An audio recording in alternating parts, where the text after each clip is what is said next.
It's time for some inspiration, and I have a question to all of you here. What does all of you marketeers have in common with one of the world's leading expert throw-in coaches? Let's find out. Welcome up on stage, Thomas Grønnemark. Complicated love, la la la la la. You're the one I'm dreaming of. Complicated love, complicated love, la la la la la. You're the one that breaks me drunk. Complicated love. Hello, everybody. I'm really looking forward to these next 22 minutes, and it's really a pleasure to be here. I don't know much about programming and advertising, automatic advertising, but I'll try to inspire you a little bit with my journey around innovation, to reinvent things, to use creativity to come to a better place. And I'll try to do this with my journey, being a throwing coach. And yes, it's maybe the weirdest job in the world. But it started like this, that in the early 80s, and it's me here over on the left side. And some people think I look like a young Boris Becker, if you know the tennis player. But I loved football. I was playing in a little workers' club in Denmark. And I also loved throw-ins. And to all of you out there who don't know anything about throw-ins, it's when the ball goes over the sideline, you have to throw it back again with two hands. But I loved throw-ins because I saw my big cousins, Ben and Johnny. They could do long throw-ins. So as a teenager, I also tried to do the long throw-ins myself. And I was pretty good at them. I was also pretty good at football. I played in the highest U19 league in Denmark. But I wasn't good enough to be a professional football player. I had this long throw-in, and then I was super, super fast. So in the mid-90s, I went from football to athletics. And already the first year, I came on the Danish national team. I was there for 6 years, and I think the best results I had was here in 2000 in Paris, where we won the 4x400 meter relay for club teams. So that was quite good. But in 2002, thank you. So in 2002, I lost my motivation a little bit because I moved to the western part of Denmark, to a small town called Skive. And I don't know if you have done something stupid because of love, but I moved to the western part of Denmark because I met my wife. And suddenly I was training alone, and I had to find a new sport. I knew it had to be a team sport, but I also knew that it shouldn't be too dangerous, because as a kid, I've always been afraid of roller coasters. So in 2002, I changed sport to the national Danish bobsleigh team. And that's maybe a little bit crazy, but the reason was that it was a team sport, and it was a little bit not as crazy as going in a roller coaster, but still I liked this feeling of being in a team. And it was actually there in 2004, in the middle of that bobsleigh period, we played an indoor football match against the German bobsleigh team. And it was only a warm-up for the physical training. And suddenly I threw the ball from one end of the indoor facility to the other. The other ones thought, wow, that was great. And suddenly I thought, hey, if I can make a good throw-in myself, can't I teach football players to do it? So I went directly home to the library in my hometown, Skive, when I came home. And I tried to find that book about throw-ins, but there was no book. So I knew if I had to be a throw-in coach, I have to invent it all myself. So in 2004, I got my very first professional football team, a Super League club in Denmark called Viborg. And that was really, really great. I was working with the long throw-in, the fast throw-in, and the clever throw-in. So all in all, everything you can imagine around throw-ins, both the length, but also space creation between the players, so you can keep the ball, create a chance to score a goal. My biggest dream was to reinvent the whole football world, because no one cared about throw-ins. And after I had a couple of years in the Danish Super League, I thought, hey, I'll get my international breakthrough fast. But the challenge was that it was only Danish Super League clubs who wanted my knowledge around the throw-ins. So I thought, hey, I have to do something to change that. So then I thought, hey, if I'm the only throw-in coach in the world, couldn't it be good to have the longest throw-in in the world? Maybe that'll give me some attention out there. In 2008, there was an official Guinness World Record of 48.17 meters set by Mike Lochner in the States in 98, so 10 years old. I could throw around 42 meters with a normal run-in. And that's really good because if I coach players, professional players, if they can throw in the mid-30s, that's world class. But I also knew that even though I could throw very far, that I couldn't get the last 6-8 meters up to the world record because I was already strong, I already had a good technique. But then I thought, hey, can I do it in a different way? And then one day in the internet, I saw a thing called a flip throw-in. And a flip throw-in is where you have the ball, take a run-in, jump down on the ball, make a flip, land, and then throw the ball. And when I saw that, I thought, hey, how hard can this be? I was a non-gymnast. I've never been doing these gymnastic things, and for many years been weighing over 100 kilos because of the timing on the bobsleigh team. But hey, again, how hard can it be? So I went directly down to my local stadium, and before I tried it, I looked at my phone and I saw this little girl in blue clothes who just did the flip throw-in, and she did like this, whip, whip. And wow, that looked easy. And I knew that I couldn't beat the world record in training, of course, but I was sure I would throw longer. So I took the ball, came up, landed, and then 2 days after, down at the physiotherapist, I realized that I didn't have enough skills. I have gigantic challenges, and I didn't know enough. So within 6 months, I had help from 3 different gymnast coaches. First of all, a good work colleague who helped me get up on my hands. The second thing was to make a flip without the ball. And then in the end, I got help from the national gymnast coach from Denmark, Frank. And I'll say that's one of my best advice here today is that we know from research that the closer relations we have in our teams, the better we perform. We also know that the more knowledge we share, the more help we get, the better we perform too. And I think that's often an overlooked thing, not only regarding performance, but also regarding innovation. That we have to create those great relations between us. And the better relations we have, the more are we willing to share. So with all this help from these gymnast coaches, I was ready to do a world record attempt. I had the chance in August 2008 to make a world record attempt in the national match between Denmark and Spain. And to be honest, I was totally nervous because, first of all, I've never been throwing for so many people in my whole life. But also, the same day, there was an airplane crash in Madrid. 150 people killed. So, of course, they thought about canceling the match. So, before I had to do my world record attempt, I just looked outside the players' tunnel. And I thought everybody would be out on the toilets or buy sausages or so. But it was a full stadium.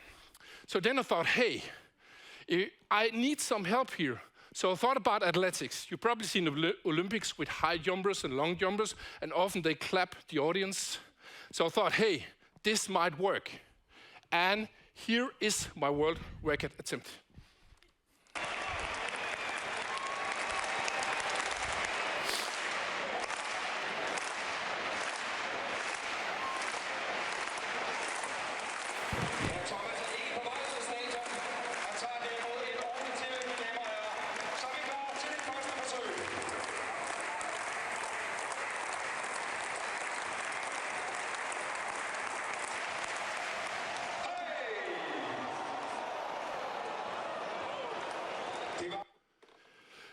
This was a fantastic experience. I didn't beat the world record. If you see the official video, you can see this is a big ruler.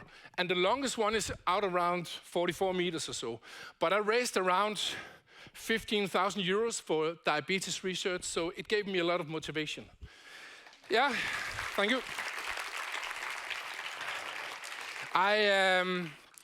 I also had a world record attempt more in 2009 in a match between Hertha Berlin and Wolfsburg at the Olympic Stadium in Berlin. And here they had this running track, and I could get a full run in. But the challenge was that, I don't know if you've ever been on a running track when it's raining, athletics track there, and when it's raining, it's totally slippery, like ice.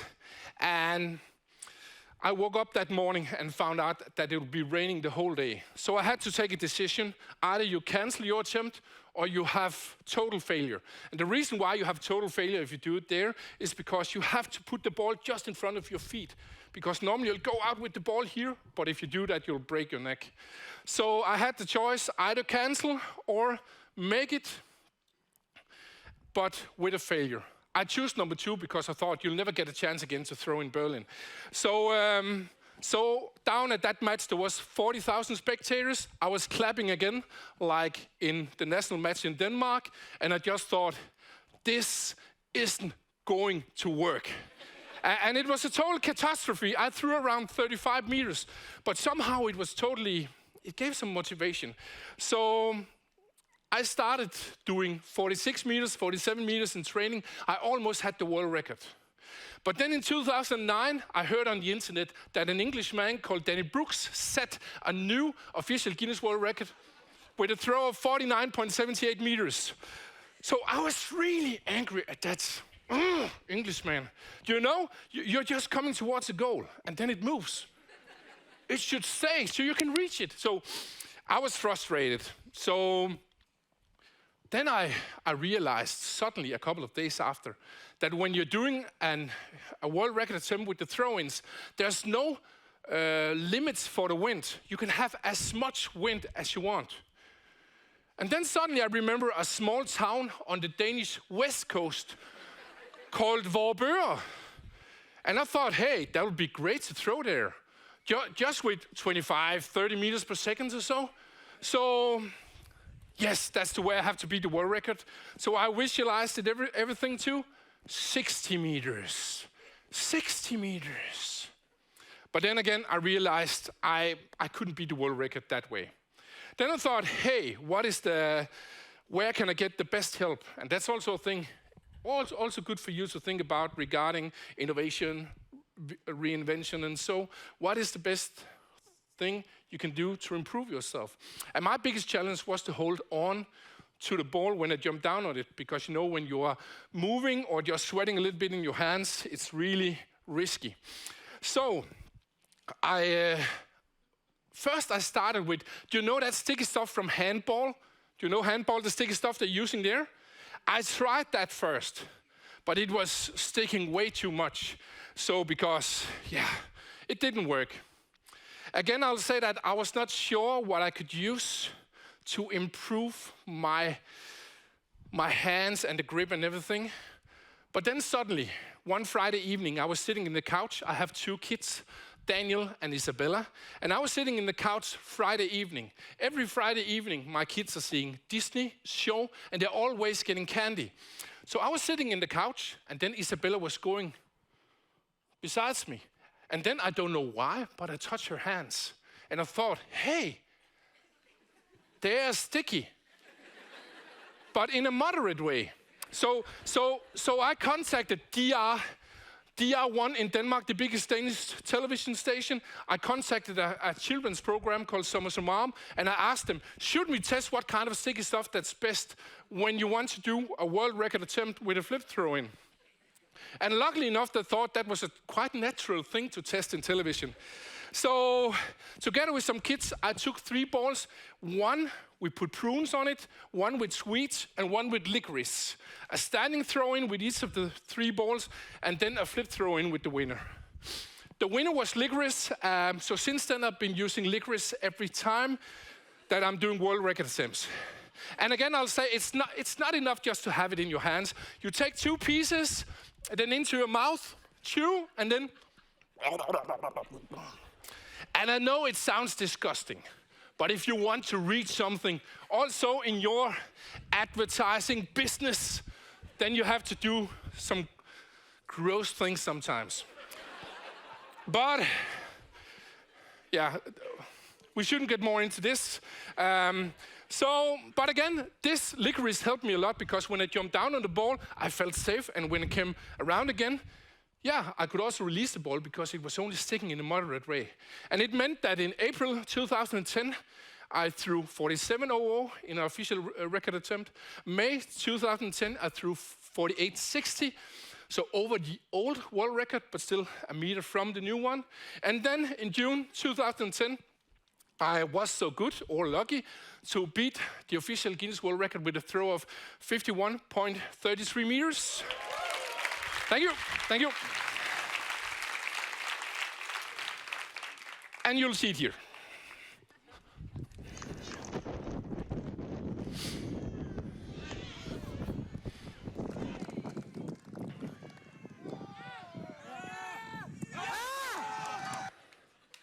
Yeah, thank you, thank you. So, I had the world record. A lot of media talked about my world record, but I didn't get my international breakthrough. I was still coaching Danish Super League clubs, and yes, of course, that's great, of course. But my biggest goal was to change football, reinvent football, and coach the biggest clubs in the world. So I thought, hey, I have to reinvent myself too, my coaching too. So I was not only looking at football, I was also taking knowledge in from basketball, for example, visiting Boston Celtics training facility. But I was also taking knowledge from many, many other places. And that's one of my piece of advice here for you today. Yes, of course, you should take a lot of knowledge, data, and so from the business you're in now. But sometimes we can take in knowledge from other places. For example, some of the knowledge I used was from museums. Sometimes when I saw a painting, then I saw running patterns. And for example, this painting is from an Austrian painter called Friedenreich Hundertwasser. So I was sometimes seeing running patterns there. I took knowledge from the Roman army here. For example, we can all agree that war is terrible, looking at the things in Ukraine and Israel and Gaza and so. But one of the reasons why they were successful, the Roman army, was because they're really good at structuring their movements. And if you have two armies of 30,000 each, are you really good at structuring that, then you're more successful. So I took some of those things into my throwing coaching. And then another thing I took was a thing called black sun. In the Danish West Coast, we have a lot of starlings who are flying either to or from Africa in the fall and in the spring. They're flying in formations of 10, 100, sometimes 1 million small starlings. The reason why they're flying in these formations is not so it should be beautiful for us people or us human beings. No, when they fly in the formations, it's really hard for the predator birds to attack them because they're not isolated. Scientists have found out that these small birds, because they thought, hey, how can they fly in these formations? That's crazy. They found out that every little starling, it's orientating towards the nearest 7 birds around it. And it's because they have eyes on the side of the head. So again, I've used some of the knowledge there from the starlings to work with scanning, for example, in my throwing coaching, because scanning is really important, not only in football, but in life in general. So again, I learned a lot from these starlings and the research there. I'll also say that scientists also found out that these starlings, they are also sometimes sitting at the predator bird as a defense mechanism. I've chosen not to take that into my throwing coaching. So, but again, this helped me a lot. I was getting better and better and better. My long, fast, and clever throwing philosophy was getting bigger and bigger and bigger. And then suddenly, it helped me a lot. Because in July 2018, I was going on a summer trip with my wife and my kids. And I just had to check the phone suddenly, and it was a +44 number, the country code from England.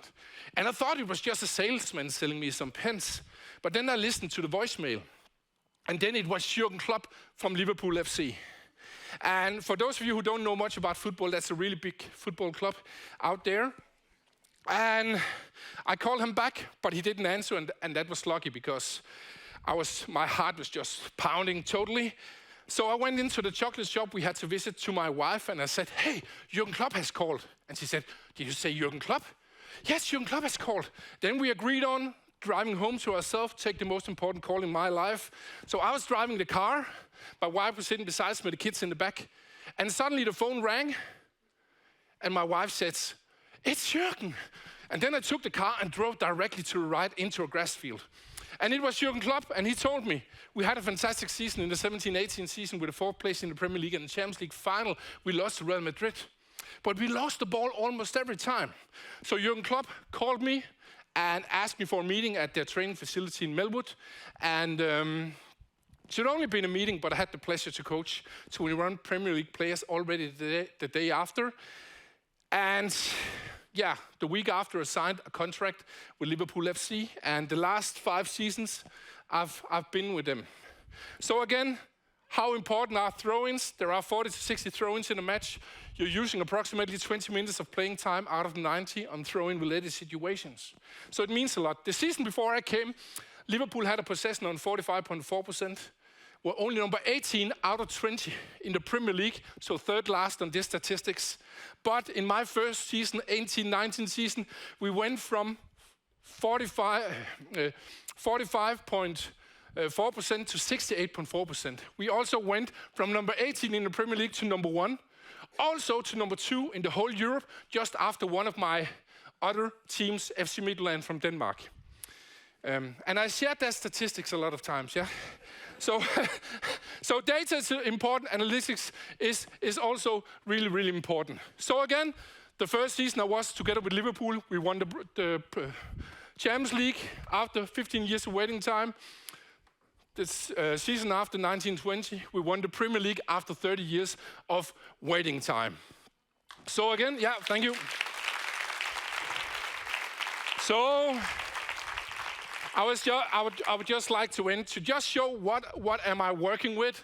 So again, this is like super fast. We have a throw-in up there. It's the Champions League against IAB Salzburg.